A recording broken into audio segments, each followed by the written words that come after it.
আসসালামু আলাইকুম, welcome to Sharmili kitchen. আমার আজকের রেসিপি চেওয়া মাছের ভুনা বা চচ্চড়ি, যে যেটাই বলি না কেন। সাথে আছে চেওয়া মাছের মাথার ভর্তা।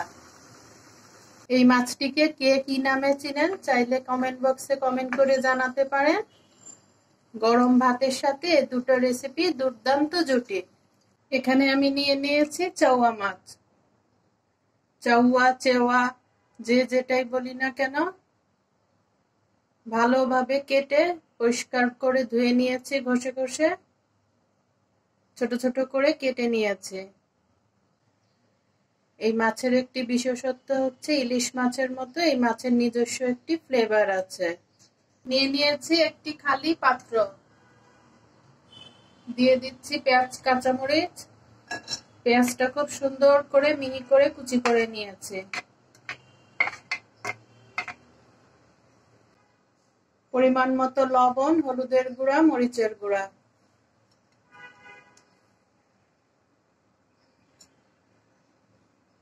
দুই টেবিল চামচ তেল দিচ্ছি।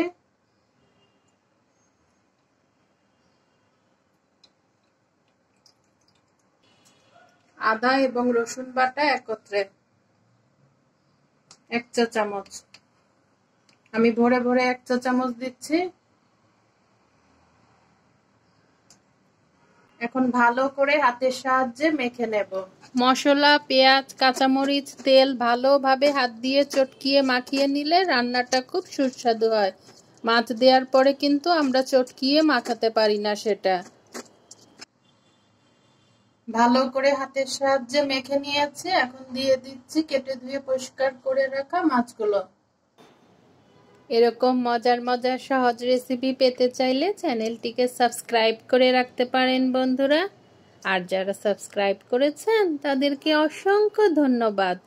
ভিডিওটি ভালো লাগলে প্লিজ বন্ধুরা ছোট্ট একটি লাইক দিয়ে ভিডিওটি কন্টিনিউ করবেন। মশলার সঙ্গে মাছগুলো এখন আলতো হাতে মাখিয়ে নেব। মাখিয়ে নিয়ে আমার হাতের সাথে যেই মশলাগুলো লেগে আছে 1 থেকে 1.5 কাপ পরিমাণ পানি দিয়ে আমরা ঢেকে দিয়ে রান্নাটা করে নিচ্ছি। মাছ রান্না হতে হতে আরেকটা রেসিপি শেয়ার করছি। এখানে আমি মাছের মাথাগুলোতে লবণ, হলুদের গুঁড়া, মরিচের গুঁড়া মাখিয়ে নিয়েছি। গরম তেলে ভেজে নিচ্ছি।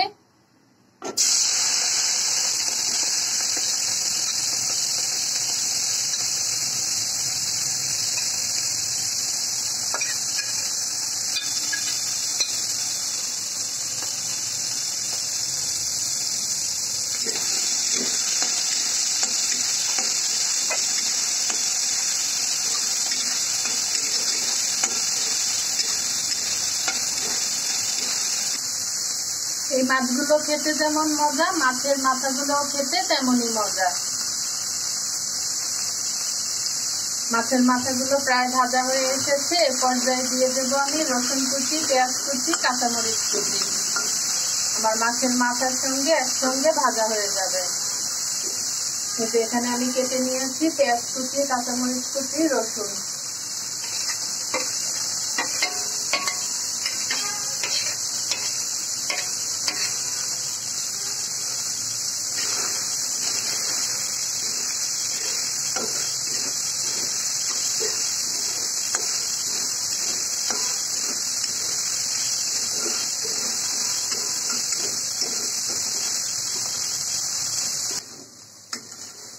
এই ভর্তাটা পাটায়ও বেটে নেওয়া যেতে পারে, ব্লেন্ডও করা যাবে, আবার ম্যাশারের সাহায্যেও ম্যাশ করে নেওয়া যেতে পারে।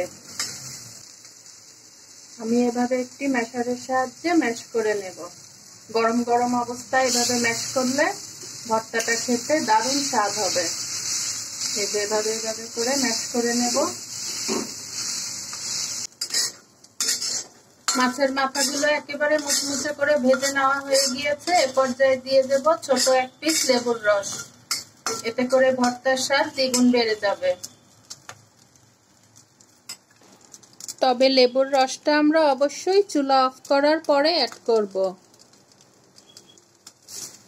এবং গরম থাকা অবস্থাতেই আমরা ম্যাশারের সাহায্যে ম্যাশ করে নেব ভর্তাটি।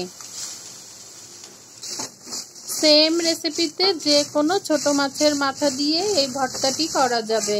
এই যে আমি এখানে গরম গরম অবস্থাতেই ম্যাশারের সাহায্যে ম্যাশ করে নিচ্ছি, তারপরে পরিবেশন করে নেব। গরম ভাতে এরকম ভর্তা থাকলে আর কিছুই চাই না। ফিরে আসলাম 10 মিনিট পর। বেশি নাড়াচাড়া করার দরকার নেই, ঢাকনা খুলে 2-1 বার নাড়া দিলেই হবে। কেউ চাইলে একদম শুকনো করতে পারেন, আবার একটু ভেজা ভেজা অর্থাৎ একটু চচ্চড়ি টাইপেরও রাখা যেতে পারে। আমি একদম চচ্চড়িও করব না, আবার ঝোলও রাখবো না।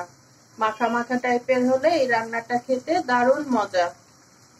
চেওয়া মাছ বা চাওয়া মাছ রান্নার বিশেষত্ব হচ্ছে গিয়ে এতে কোনো ধনে বা জিরার গুঁড়া, ধনে পাতা কিছুই প্রয়োজন হয় না, কারণ এর নিজস্ব একটি ফ্লেভার আছে। আমি আগেও বলেছি ইলিশ মাছের মতন একটা ফ্লেভার আছে।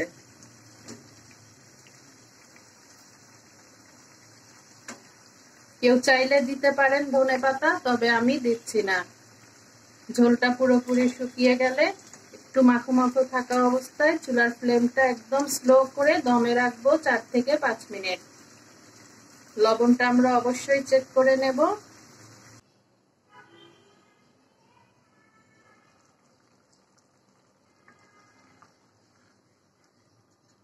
মাছ রান্নাটাও আমার খুব ভালোভাবে হয়ে গিয়েছে।